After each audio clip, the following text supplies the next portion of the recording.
When we first arrived at Glide, we noticed that there was little conversation among guests, and the dining hall felt more like a cafeteria full of strangers. Through our conversations, we were able to get a better picture of our user.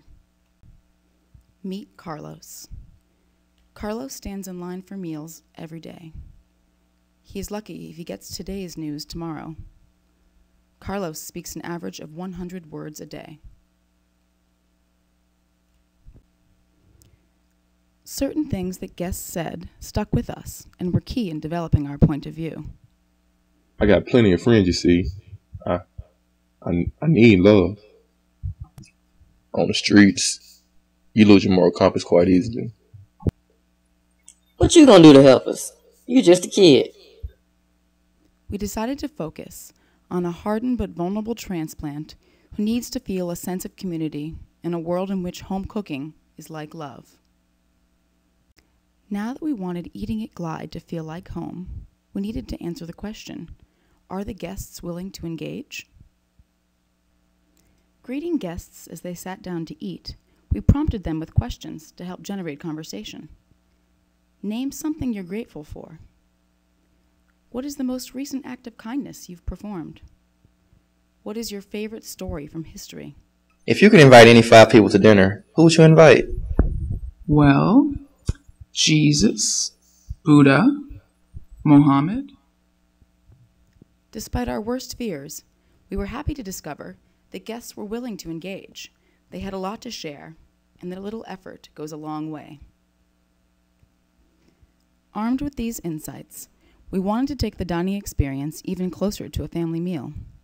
The Army has a saying, first out of the foxhole, last in line for meals. This serve and be served mantra builds bonds and creates a sense of community. Maybe Glide guests could serve each other too. We investigated this idea by giving guests either a set of socks, toothbrushes, toothpaste, breakfast bars, or bananas. With a little help from a ringer, the guests bartered until almost everyone had one of each item. One person had 2 pairs of socks. We hadn't realized that socks were worth more than any of the other items. That led us to the issue of hoarding. Would this work with food and hungry guests who may not be certain of their next meal? How might Glide guests share and serve each other at mealtimes?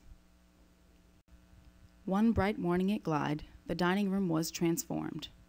There were round tables with table settings and centerpieces. The plan was for each guest in a batch of 8 to take an item to the table where they would set out plates and serve each other the food. Our first hitch, there was confusion about the lack of trays.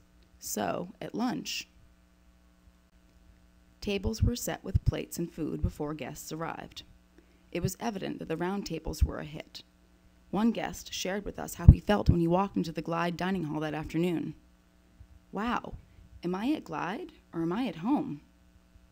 We got great feedback from testing and were left with several conundrums. Batching people is hard. The turnover is slow. If we want people to converse, how do we make room and time for everyone to eat? We tried to answer these questions in developing our proposed solution. Currently, guests sit at long rectangular tables that optimize space but aren't conducive to interaction. From interviews with guests who experienced the family-style dining, we discovered that personal space was valued and round tables facilitated conversation. Seniors liked that it was easier to reach food items and hear people. By moving the dining interactions from the peripheral toward the center, guests felt less guarded, less isolated, and as a result, allowed themselves to be more vulnerable with each other. Round tables are a key part of our space redesign. The new layout creates more space and allows for the same flow of dishes and trays between the washing and serving areas. The redesign is relatively inexpensive, costing an estimated $8,500. Space redesign is only the foundation of a larger transformative solution to facilitate a safe space that encourages exchange of thoughts, ideas, and information. Building upon this foundation is the return of family-style dining for a sense of community to grow and flourish amongst guests. Finally, fully implemented with guest feedback, we foresee guests serving themselves and others not only with food, but with information they care about. creating an organic space for outreach and support within which Glide staff and volunteers can integrate. Throughout this process, we've confronted many ethical and moral crossroads and have concluded that guest buy-in is paramount to successful implementation. We suggest town hall meetings and/or informal surveys at each step along the way. Failing to do so may only erode the current sense of community. After the space redesign is implemented and adopted, family-style dining can return. This time around, it will be offered only for a single batch at the beginning of a meal. This will eliminate the logistical issues surrounding multiple batches and set new expectations for the beginning of every meal. In month 1, family style will be offered at the beginning of dinner on the first and last Sunday. In month 2, family style dining will be offered at the beginning of dinner on every Sunday. Month 3 represents a milestone. Depending upon the feedback from months 1 and 2, family style will continue to roll out only at the beginning of dinner on Sundays, Tuesdays, and Thursdays, or move to an alternate schedule at the beginning of all meals on every Sunday. By month 6, we will have realized a new tradition at Glide, where guests can find a sense of community at the beginning of a few meals a week, if not every meal. Just imagine. And hiking one bad motor scooter. I'm watching my language because of this ladybug. Well, I got a different story about Mike.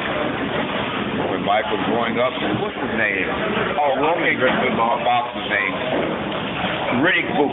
Riddick Boot. Yeah. Riddick Boot. I used to call him Boot. Because he was always looking you know, he always had a frown on his face like he said, boo, like he tried to scare you. You know, Riddick, I used to call him Riddick. He was a bad man, too.